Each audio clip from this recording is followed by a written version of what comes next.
The chief of the Environment Agency has recently announced that the UK is at real risk of severe water shortages in the next 25 years unless drastic action is taken. The UK population is set to get to 75 million by 2050, and in that time nearly all of our summers are expected to be hotter than the 2003 heatwave due to climate change. For reference, temperatures during that heatwave topped 38.5 degrees, which is alarmingly hot compared to the UK summer average, which is about 19 degrees, so it was really hot. While warmer weather is often a cause for celebration in a place that's traditionally mild like England, it left us with some pretty serious problems. During the heat wave, transport was affected because railway lines were actually buckling in the heat. The price of food went up because crops were failing, and our water supply was affected because aquifers were losing their reserves. Because we can get clean water out of a tap in an instant in the UK, we don't always think about it as a valuable resource, but it is a finite resource, and we all need to think about how we can cut down our water usage.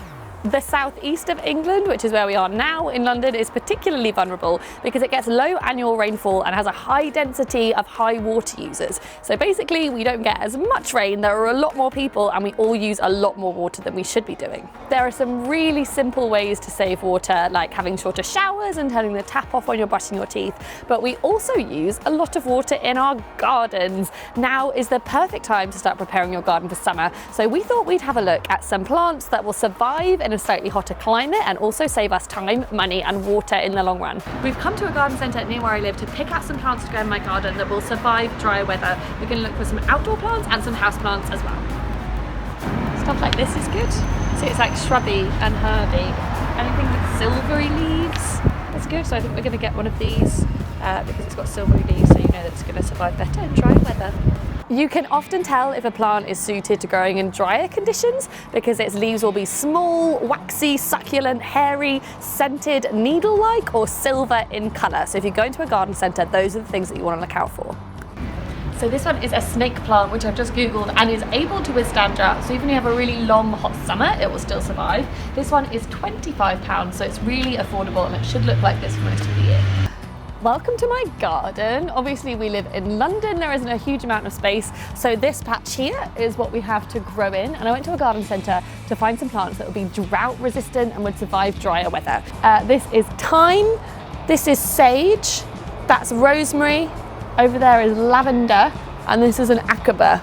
And all of them are really good at surviving in dry conditions. A lot of these are good because you can also eat them. So thyme, rosemary and sage you can all use in cooking, and lavender is really good for attracting bees, which is one of the things that I want my garden to do. So that's why we went for these plants, and hopefully if I look after them properly, they will all survive drier weather. Generally plants need a little bit more water when you first plant them so that they can get in there and get rooted properly. There is a word for it, but I don't know. If you're a gardener, tell me what the word is.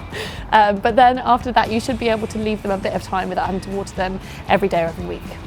So this is one that we've just picked up. We asked the lady in the plant shop what to look for, and she gave us this one because it's kind of silvery, but it also flowers. It was about a tenner, so it's really cheap. It's called, I'm just going to pronounce this, it's called Helichrysum. You can see it there. And it has instructions on the back for how you're meant to look after it. So every time you go and buy a new plant, make sure that you take a look at this so you know how you can look after it properly so it will prosper and live healthily and happily in your garden. This is the sunniest bit in my garden. It's going to go next to the lavender, which also needs a lot of sunlight.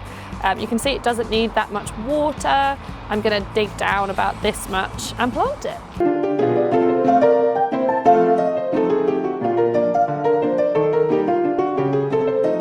That's about deep enough.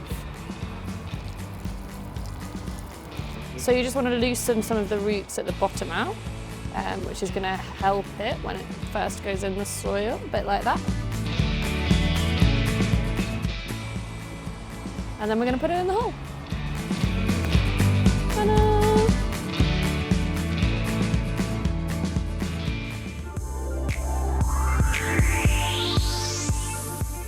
So like I mentioned, this isn't just for outdoor plants. If you want some house plants that are really good at surviving without much water, then there are some great ones that you can get. It's good because it basically means they're easier to look after. And if you forget to water them for a couple of weeks, they're not going to die. So this is a really good one that we picked up.